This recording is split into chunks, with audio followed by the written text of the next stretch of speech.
Magandang hapon mga kaibigan, update ko lamang po kayo sa lagay po ng ating panahon, pero bago ho yan, palike and subscribe po muna ako, pakiusap sa mga hindi pa po nakasubscribe, no?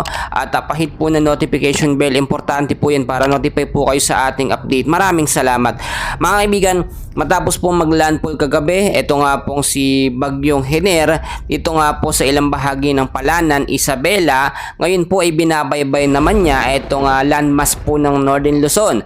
So kahit nasa Luzon mga kaibigan, nakataas pa rin ang signal number 1, wala naman po tayo masyadong nararanasan na pag-uulan, no? Kung titignan po ninyo kahit hangin ay mahina lang naman, normal lang naman, no? Pero maulap po ang kalangitan. Pero dahil nga po patuloy pong binabaybay, ito nga pong si Bagyong Hener at inaasahan pong ito'y dadaan po, no? Ngayong hapon dito po sa West Philippine Sea ay inaasahang mas magiging malakas po ito at makakapagbigay ng pinsala. Once po kasi na isang bagyo ay dumaan po sa karagatan, diyan po siya nag-stay, ay lumalakas po yan. Bukod pa po dyan, itong si Bagyong Hener, pinapalakas niya rin po or ine-enhance niya ito pong southwest monsoon or hanging habagat po mga kaibigan. Patuloy pa rin po magdadala mga kaibigan ng pabugso-bugsong pag-ulan itong si Bagyong Hener dito po sa Northern Luzon at Central Luzon. At pinag-iibayo pa rin ito ang hanging habagat or mas pinapalakasan pa po mga kaibigan. Magdadala rin ng pag-uulan ito nga pong si Bagyong Hener sa ilang bahagi po ng Mimaropa, Bicol Region at Western Visayas po ngayong hapon po, especially po pagdating po sa gabi. At kung titignan nyo po mga kaibigan, ang hangin po ni Bagyong Hener ngayon ay medyo humina naman na po, no? Nagme-maintain po at nagsusustain ang hangin ni Bagyong Hener sa 45 kilometers per hour. Malapit pa rin po sa sentro na may bugso naman pumapalo po sa 55 kilometers per hour pa northwestward po ang kilos sa bilis na 15 kilometers per hour.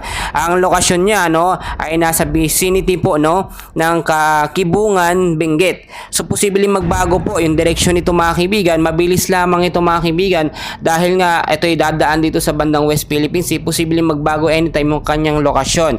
At doon naman tayo sa update sa ating binabantayan din na isa pang tropical storm sa labas ng ating bansa, si Bagyong Helen, no, o Bulasa, no, kung di po ako nagkakamali.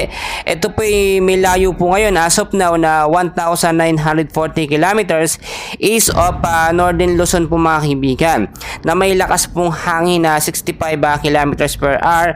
Malapit pa rin po sa sentro na may bugso pong pumapalo sa 80 kilometers per hour. Pa-northwestward po ang kilos sa bilis na 20 kilometers per hour mga kaibigan. So kung makikita nyo mga kaibigan, tumbok na tumbok ang direksyon niya dito po sa may bandang North Luzon. So mag-ingat na lamang po tayo mga kaibigan. Within 24 to 48 hours, so pinakamabilis na dyan, 24 hours, ito ay dadaan po at papasok na dito nga po sa may bandang North Luzon mga kaibigan. So maging handa na lamang tayo mga kaibigan dahil dalawang bagyo ang nagpapalitan lamang, no, labas-pasok po sa ating bansa. At nakakapagtaka din, no, titignan nyo mabuti yung may nabubuo po na mga cloud cluster sa loob at labas ng ating bansa ay minsan na tutunaw po, nalulusaw. Ang nangyayari po kasi dito kapag humihina po ang bagyo, no, or tropical depression or tropical storm, hindi po nabubuo ng mabilisan yung mga cloud cluster o kumpol lang kaulapan. Pero ang nai-enhance po ng dalawang bagyo na ito ay itong hanging habagat na nagbibigay pa rin po ng pag-uulan sa ilang bahagi po ng ating bansa. Ngayon pa lamang po binabalaan na yung mga bababang lugar po sa Metro Manila, Luzon, Visayas at Mindanao sa banta po ng biglaang pagbabaha, no, kung sakali magkaroon ng pagbugso ng pag-ulan ngayong gabi po mga kaibigan. At yung mga landslide prone area, mag-ingat din po kayo. Yung matataas na lugar mga kaibigan, ngayon po kasi kapag rainy season, mabilis lumambot ng lupa, nagkukos po agad yun, no, ng landslide. Mga kaibigan, may kaganapan pa tayo mamaya. So i-make sure nyo na naka-like and subscribe kayo sa ating channel at pahit na rin po na